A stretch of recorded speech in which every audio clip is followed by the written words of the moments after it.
द्वापर युग की बात है, जहां नरवरगढ़ राज्य में वीर प्रतापी राजा प्रथम निवास करते थे।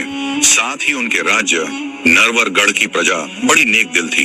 राज्य में सभी शांति से रहते और चारों ओर खुशहाली का माहौल था। परंतु राजमहल की दीवारों के पीछे एक गहरा दर्द छुपा था। महाराजा प्रथम सिंह के 7 विवाह हुए, परंतु संतान किसी पर नहीं हुई। महल में दौलतों की भंडार थे। सभी रानियां ऊपर से नीचे तक सोने चांदी से लदी हुई रहती। महल में किसी चीज की कमी नहीं थी, परंतु कोई उन्हें संतान सुख नहीं दे पाई थी। राजा को हमेशा इस बात की चिंता खाई जाती। वे जब कभी किसी बालक को देखते तो उनके भीतर का दर्द और गहरा हो जाता। राजा सोचता, पता नहीं यह कौन से जन्म के पाप हैं जो मेरे कोई संतान नहीं। राजा की ऐसी हालत देखकर रानियां भी अक्सर मायूस रहती। एक दिन राजा प्रथम सिंह ने संतान की इच्छा में यज्ञ कराया। उन्होंने पूरे नरवरगढ़ में घोषणा करवाई।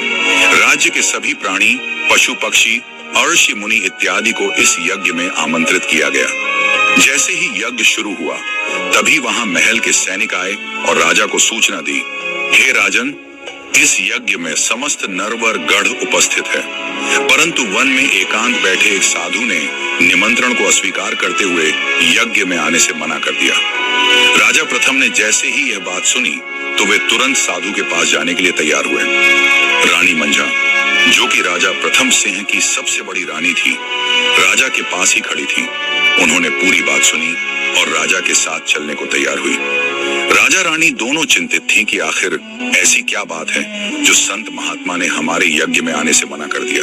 थोड़ी देर में राजा रानी अपने सैनिक समूह के साथ साधु के पास वन में पहुंच गए। राजा प्रथम सिंह और रानी मंझा ने अपने दोनों हाथ जोड़कर आदरणीय पूर्वक साधु को प्रणाम किया और कहा, हे महात्मा, क्या हमसे कोई भूल हो गई है जो आपने हमारे यज्ञ में आने से मना कर दिया? साधु ने आशीर्वाद देते हुए कहा, हे महावीर प्रथम और देवी, मंझा, तुम्हारी कोई गलती नहीं है। नियति का लेख है, राजा प्रथम के कोई संतान नहीं होगी और मैं भोजन के पश्चात संतान का आशीर्वाद दूंगा। मेरा यह आशीर्वाद व्यर्थ जाएगा, इसलिए मैंने यज्ञ में आने से मना कर दिया। यह बात सुनते ही राजा प्रथम और रानी मंझा के मानो पैरों तले जमीन खिसक गई। उनकी आंखों में आंसू भर आए। राजा प्रथम और रानी मंझा ने आर्षि के पैर पकड़ लिए और कहा, हे महात्मा, हमारे साथ यह अन्याय न करें, कृपया हमारे यज्ञ में चलें, अन्यथा हम दोनों यही प्राण त्याग देंगे। राजा रानी के दुख और भक्ति को देखते हुए साधु ने भगवान को याद करते हुए तभी धूनी लगाई और मंत्र पढ़ने लगे। राजा रानी के आंसू थमने में ही नहीं आ रहे थे। वह दोनों हाथ जोड़े हुए खड़े थे। साधु ने मंत्र पढ़ते पढ़ते जैसे ही चिमटे को धूनी में मारा तो अग्नि में से एक चावल का दाना फूट के बाहर आया। साधु ने यह दाना मंझा को दिया और कहा, बेटी, कल सुबह सूरज की किरण निकलते समय इस दाने को खा लेना, तुम्हें अवश्य संतान प्राप्त होगी। राजा रानी बहुत खुश हुए और राजा प्रथम ने कहा, महाराज, मेरी 6 रानियां और हैं। इतना सुनते ही साधु ने 6 बार चिमटा मारा और 6 चावल के दाने रानी मंझा को दे दिए। महल में जाते ही रानी मंझा ने चावल के दाने सभी रानियों में बांट दिए और उन्हें पूरी कहानी समझाई। कुछ समय बातें करने के बाद रानी मंझा अपने कक्ष में चली गई। सभी रानियां चिंतित थीं। आखिर यह कैसा खेल है? उनमें से किसी रानी ने तनक भी रानी मंझा की बात पर विश्वास नहीं किया। रानी मंझा इनमें सबसे बड़ी और राजा की प्रिया थी। वे सब पहले से ही रानी मंझा से जलती। सभी रानियों के मन में नए नए संदेह आ रहे थे। क्या यह रानी मंझा की कोई चाल तो नहीं? क्या इन दानों में विष तो नहीं? अपने वहम के चलते रानियों ने चावल के दाने खाने से मना कर दिया और उन्हें वहीं फेंककर अपने अपने कक्षों में चली गई। समय बीता और एक दिन रानी मंझा ने राजा को शुभ समाचार सुनाया कि वह पिता बनने वाले हैं। रानी के मुख से यह बात सुनते ही मानो राजा प्रथम सिंह की खुशी का कोई ठिकाना न रहा। राजा ने पूरे राज्य में लड्डू बंटवाए और नरवरगढ़ में त्योहार के जैसे खुशियां मनाई गई। बाकी रानियों को यह बात पता चली तो वह चिंता में पड़ गई। रानी मंझा उस दिन सत्य कह रही थी। खैर, अब क्या करें जब चिड़िया चुग गई। खेत वे सभी रानियां पहले ही रानी मंझा से जलती थी और गर्भवती होने के बाद उनकी जलन मंझा के प्रति और बढ़ गई। वह कहते हैं, नारी नारी को देखकर कभी खुश नहीं होती, जिसमें वे सभी तो सौतन थी। छोटी रानियां बोली, मंझा को अगर पुत्र हुआ तो पूरा राजपाट उसी का होगा और हम बस उसकी नौकरानी बन के रह जाएगी। सभी रानियां मंझा से इतनी जल भून रही थी, उन्हें बस ये था कि किसी तरह मंझा मर जाए।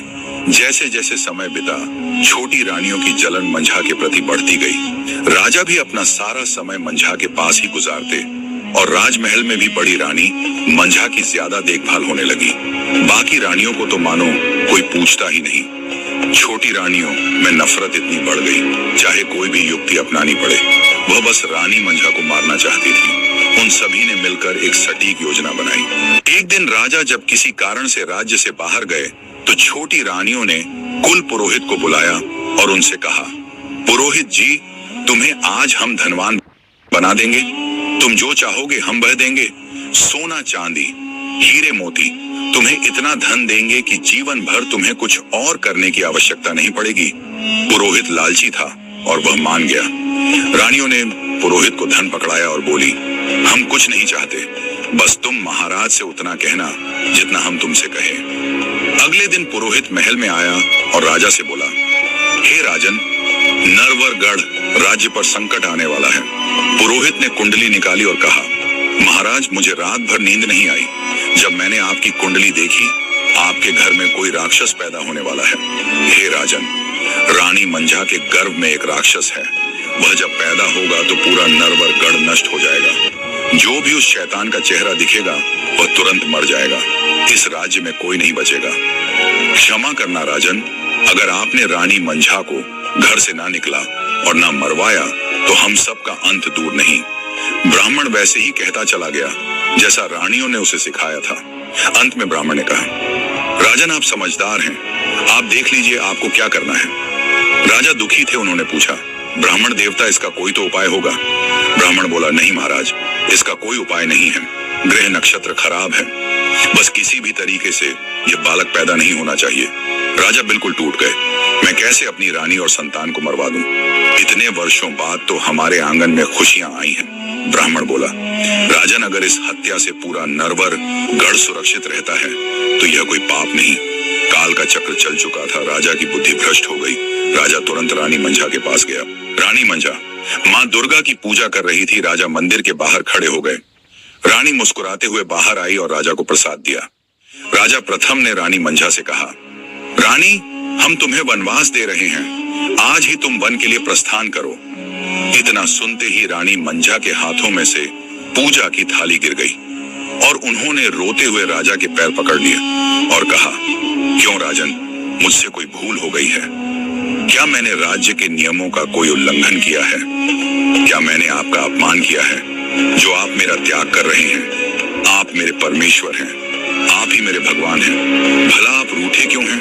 राजा बोला, हम तुम्हें कुछ नहीं बता सकते, बस राज्य से चली जाओ और बाहर 13 वर्ष के बाद आना। रानी मंझा चीखते हुए बोली, कोई इतना क्रूर पिता कैसे हो सकता है?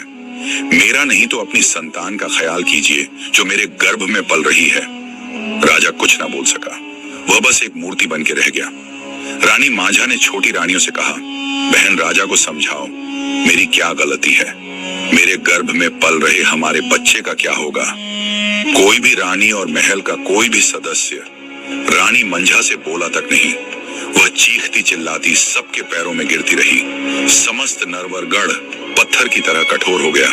राजा ने सैनिकों से दूसरी बात कही, रानी मंझा को कहीं दूर वन में ले जाकर मार दो और रानी की खून में सनी साड़ी और आंखें मुझे दिखाना। क्योंकि राजा को संदेह था। रानी मंझा बड़ी साफ दिल की थी, क्या पता सैनिक उसे मारे या न शाम के बखत। रानी मंझा और सैनिक वन की ओर चल पड़े। बेचारी मंझा के जीवन में अब घोर अंधेरा छा गया। गर्भावस्था का पूरा समय चल रहा था और काल ने उसके साथ कैसा खेल खेला। जल्लाद और सैनिक रानी को लेकर वन में आ पहुंचे। रानी मंझा फूट फूट रोने लगी। दोनों हाथ जोड़कर रानी ने सैनिकों से विनती की, भैया मुझे जीवित छोड़ दो। देवी जय इस रानी मंझा की ऐसी हालत देखकर जल्लाद की आंखों में भी आंसू भर आए। उन्होंने राजा की आज्ञा के अनुसार रानी से उनकी साड़ी मांगी और वहां से चले गए। रास्ते में सैनिकों ने हिरण की आंखें निकाल ली और उसके खून से साड़ी को साना महल पहुंचते ही उन्होंने राजा को आंखें और रानी की साड़ी दे दी। सभी रानियां बड़ी खुश हुईं। चलो मुसीबत डर गई। सभी ने महल में घी के दिए जलाए, इधर दुखों की मारी। रानी मंझा विधाता को कोसती हुई फूट फूट कर रो रही थी। ना पहनने को वस्त्र, ना खाने को भोजन, और जंगल में जंगली जानवरों का डर मंझा बड़ी मुसीबत में थी। वह जंगल में भूखी प्यासी भटकती रही। खाने को उसके पास सिर्फ घास फूस थी। कहाँ एक गर्भवती स्त्री के लिए पौष्टिक आहार होता है, और कहाँ महलों की रानी जो जंगल में भटकती घास फूस खा रही थी। एक दिन रानी मंझा के प्रसव का समय आ गया। रानी चीखती रही, रोती रही, हे विधाता, ऐसा दिन किसी को ना दिखाना। मेरे जैसी दुखिया कोई ना हो। मुझे आज पानी पूछने वाला भी कोई नहीं है। मंझा याद करती रही राजा हरिश्चंद्र के दुखों को, महाराज श्री राम के दुखों को, और ईश्वर से कहती रही है, प्रभु मुझे शक्ति प्रदान कर कि मैं इस कष्ट को सह सकूं। इतना कहते ही रानी मंझा ने पुत्र को जन्म दिया, और जब ही मूर्छित हो गई, नवजात शिशु के रोने को सुनकर वहां एक शेरनी, या फिर कह सकते हैं कि विधाता का भेजा हुआ एक फरिश्ता आया। रोते हुए मंझा के लाल को शेरनी ने अपना दूध पिलाया। कुछ समय बाद मंझा को होश आया और उसने देखा कि शेरनी उसके बेटे को दूध पिला रही है। मंझा हाथ जोड़ते हुए रोने लगी और उसने अपने पुत्र को गोद में लिया। उसने जैसे ही अपने पुत्र की ओर देखा, उसका चमकता चेहरा, कमल के जैसी आंखें देखकर वह भावुक हो गई और सर पर हाथ फेरते हुए अपने पुत्र को नल के नाम से बुलाया। वह शेरनी मंझा और नल के पास ही रहती। मंझा के पास कुछ खाने को नहीं था, इसलिए उसके आंचल में भी दूध नहीं था। नल को दूध शेरनी ही पिलाती। एक दिन रास्ते से एक सेठ गुजर रहा था। उसका नाम लच्छी सेठ था। उसने तब बच्चे के रोने की आवाज सुनी तो झाड़ियों के पास आकर बोला, क्या कोई है? वहां मंझा घबरा गई और बोली, भैया भीतर मत आना, मेरे पास वस्त्र नहीं है। लच्छी सेठ ने अपने सर की पगड़ी को झाड़ियों की ओर फेंका और कहा, हे मैया, इसे लपेट लो रानी। मंझा ने पगड़ी को अपने शरीर पर लपेटा और नल को गोदी में लेकर बाहर आई। लच्छी सेठ रानी मंझा को देखकर बहुत दुखी हुआ। उसने पूछा, देवी, आप इस हालत में इस जंगल में रहने वाली कौन है? अपना परिचय दे, ये बात कितनी सत्य है। अगर कोई दुखी इंसान का दुख पूछे तो वह बहुत रोता है। रानी मंझा रोते रोते बोली, मैं नरवरगढ़ राज्य के राजा प्रथम सिंह की 7 पत्नियों में सबसे प्रथम और प्यारी मैं रानी मंझा हूँ। यह बात सुनते ही कुछ समय के लिए सेठ बिल्कुल सुन रह गया। लच्छी सेठ ने पूछा, देवी, आप फिर इस हालत में कैसे हैं? क्या कारण है कि आप एक नन्हे से बच्चे को लेकर शेर की झाड़ियों में बैठी हैं? मंझा ने सेठ को पूरी बात बताई। सेठ बोला, बहन, ऐसे दुष्ट व्यक्ति का तो नाम जीवन भर नहीं लेना चाहिए। तुम मेरे घर चलो, ऐसे जंगल में जीवन नहीं कटेगा। मंझा बहुत दुखों में थी। उसने रोते हुए अपने बेटे नल की ओर देखा और लच्छी सेठ के साथ उनके घर आ पहुंची। मंझा अपने पुत्र के साथ द्वार पर रुक गई। सेठानी ने जैसे ही मंझा को देखा, उन्होंने कहा, दूर खड़ी रह पापन, तू मेरे द्वारे पर कैसे आई? तभी सेठ भागते हुए आया और बोला, जानती है तू ये कौन है? सेठानी बोली, अरे होगी कोई काला मुंह करके आई है बच्चा लेकर। कहीं यह तुम्हारा बच्चा तो नहीं? सेठ बोला, अरे भगवान अपना मुंह बंद करेगी, तभी तो कुछ बताऊंगा। यह नरवरगढ़ के राजा प्रथम सिंह की पहली पत्नी रानी मंझा है, जिन्हें देश निकाला दिया गया था। सेठानी बड़ी खुश हुई। वह भाग कर गई और रानी मंझा को भीतर लेकर आई। सेठानी ने रानी मंझा से माफी मांगी। नियति इतनी कठोर कैसे हो गई कि लक्ष्मी जैसी मंझा को इतने दुख दिए। सेठानी ने मंझा को भोजन और उसके बेटे को दूध पिलाया और धीरे से सेठ से बोली, पूरे राज्य में किसी को मत बताना कि रानी